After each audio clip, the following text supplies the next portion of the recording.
walked in your city, saw some very cool building, and wondered what would it look like if it was human?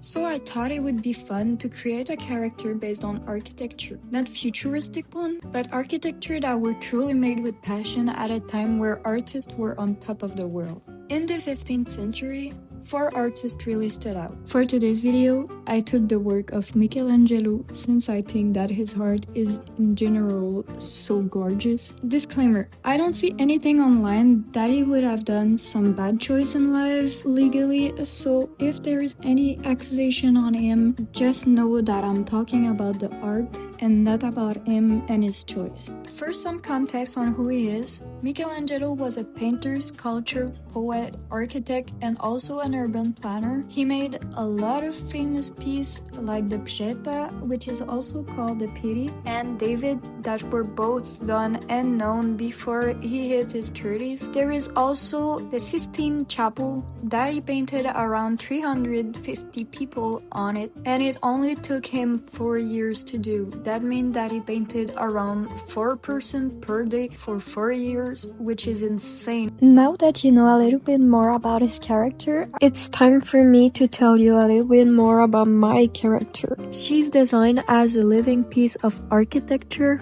It's inspired by Renaissance architecture, where the buildings feels alive and the human body become the structure itself. The color palette that I choose use warm earth tone, soft green, and cold blue to create the feeling of living stone. Fun fact, Michelangelo often used these colors because they make the painting stand out.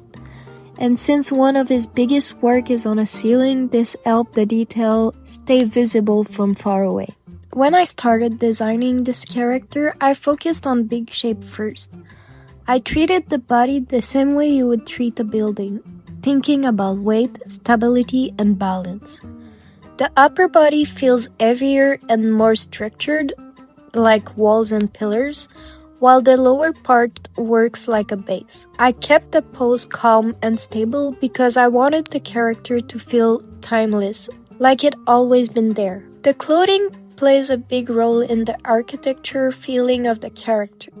The shapes are simple but strong, helping exaggerate the idea of structure and volume. The lower part of the outfit is wider, which helps ground the character and make it feel more solid. I really wanted the silhouette to be readable from far away, just like architecture. One of my favorite parts about this character is how the body and the architecture blend together. It doesn't feel like a person inspired by a building, but like a building that became a person. I really enjoyed pushing myself to think differently while designing this character. It helped me explore a new way of approaching character design. Something I really liked about working on this character is how different it felt from my usual process. Normally, I start with anatomy or expression, but here I had to think in a much more structural way. It pushed me out of my comfort zone, and I think that's why my character feels different from my other design. I learned a lot from this process, especially about simplifying shape and focusing on strong foundation. This project also taught me that inspiration doesn't always come from other characters. Looking at architecture instead of anatomy helped me see design in a new way. It reminded me that character design can come from anything, not just people or outfit. I'm really curious to know what you think about the character. Do you see the architectural element in the design? And would you like to see more character inspired by art or architecture in the future? Because I really like this exercise, so if you want more, I'm totally fine with it. This project took me more time than expected, especially because I wanted to be careful with the detail. I didn't want to rush it, even if it meant the video coming out a bit later. For me, it was important to take the time and do it right. Projects like this are really important to me because they help me define my artistic identity. I want my work to be recognizable, not just in style, but also in concept. Exploring ideas like architecture and art history helped me build that identity. Let's take a closer look at the character design itself. I really focused on keeping the shape clear and readable. If you look at the overall silhouette, it feels very stable and grounded, almost like a building. Nothing feels too dramatic or aggressive, and that was intentional. I wanted the character to feel calm, solid, and timeless. One thing I want to clarify is that this character isn't wearing architecture like a costume. The architectural elements aren't decoration. They are part of the character's body and identity. That's why the shape feels integrated instead of layered on top. I wanted the design to feel more natural, as if the character could actually exist. This design wasn't easy to figure it out. At first, I was struggling to balance the architectural feelings with the human form. I had to redo some parts several times before it felt right.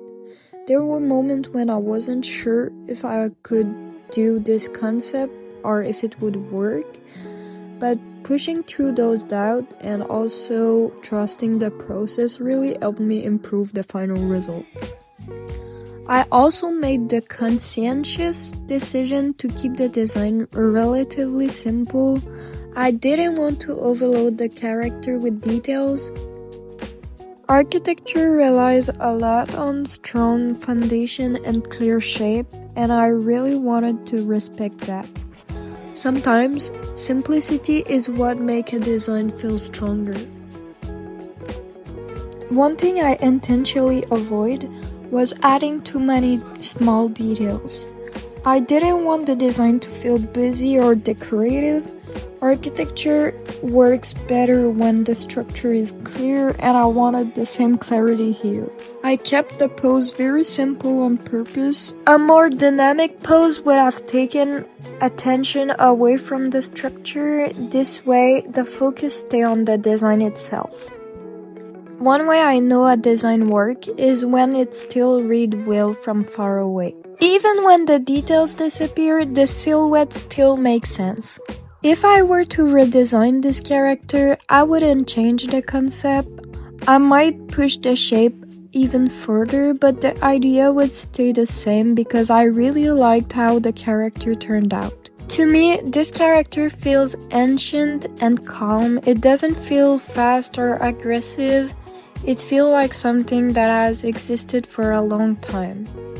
I went through a lot of sketching before settling on this version. Some idea worked on paper, but not in the final design, and since I'm new to digital art, it was not easy for me to create it. This version felt the most balanced with my talent and all the rest. If you're an artist watching this, I really recommend looking outside of character design for inspiration, like architecture, painting, and sculpture that can give you some very different ideas.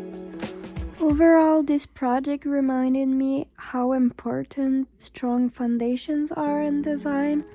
Whether it's architecture or character design, everything starts with structure, and that idea really guides this entire character. This was also a very experimental piece for me. I allowed myself to test ideas, make mistakes, and adjust the design as I went. The freedom is what made the final result feel right. If you made it this far, thank you so much for watching. I really enjoyed working on this character, and I hope you enjoyed discovering it with me. I know this video is a few days late. I had some technical issue and also I was sick, but I really hope you enjoyed this video and the character I created. If so, feel free to comment it. And also, the next video is already done, so no worries, you'll get it on Wednesday. And I can guarantee that this one is the biggest project I've ever worked on. Don't forget that my commissions are still open, and if you want to see more of my work or check my commission sheet, You can follow me on Instagram at KindArt. That's it. Bye!